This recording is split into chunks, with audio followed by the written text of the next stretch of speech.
What is refresh token? Tokens are small pieces of data that use for authentication and authorization. In previous video, we talked about JWT, session, and token. We reviewed the JWT workflow, so make sure to see that video before this one. It would help you to understand the JWT better. Access token is one of the most used types of tokens. In any request, we send access tokens via request headers and it would be verified on the server. Each access token has an expiration time, after which it would become invalid. This is okay, but there is a problem. How much this token's expiration time must be? Is it valid forever? What if access token compromised? Can an attacker gain unauthorized access to a user's account forever? In order to increase the security of access token, we need to decrease its expiration time. Therefore, it would be valid relatively short, for example like 30 minutes or 1 hour. This would increase the access token security. But then we have a new problem. What happens after this expiration time? Do our user must log in each 1 hour? This is annoying and it would affect the user experience.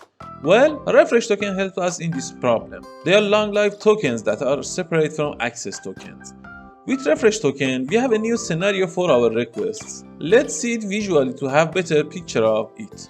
When a user logs in, server generates two tokens, an access token and a refresh token.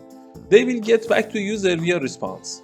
On each request, we send the access token on request headers with this format of authorization, bearer, and space and the token.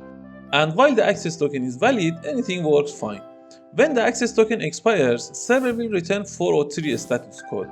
Then, the client sends the refresh token to the server, requesting a new access token. Server verifies the refresh token.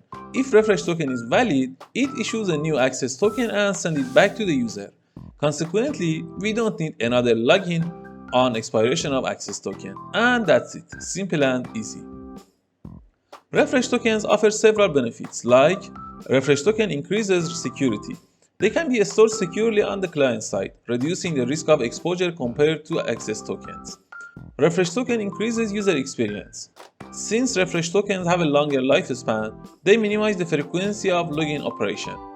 This significantly improves the user experience. Users can stay logged in for longer periods without so many logins.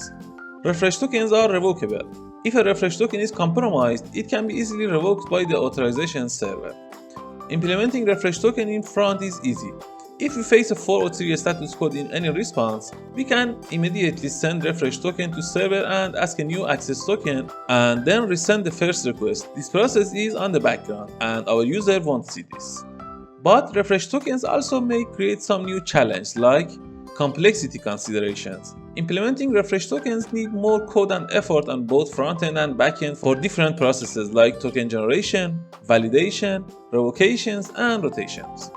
Security considerations. In case of compromising refresh tokens, we need to have some approaches to revoke them. Storage considerations. Both access token and refresh token must be saved on the client side, so we need to make sure that they are safe and protected from attackers. And this was for refresh tokens. I hope this helps you. Have a good time and goodbye.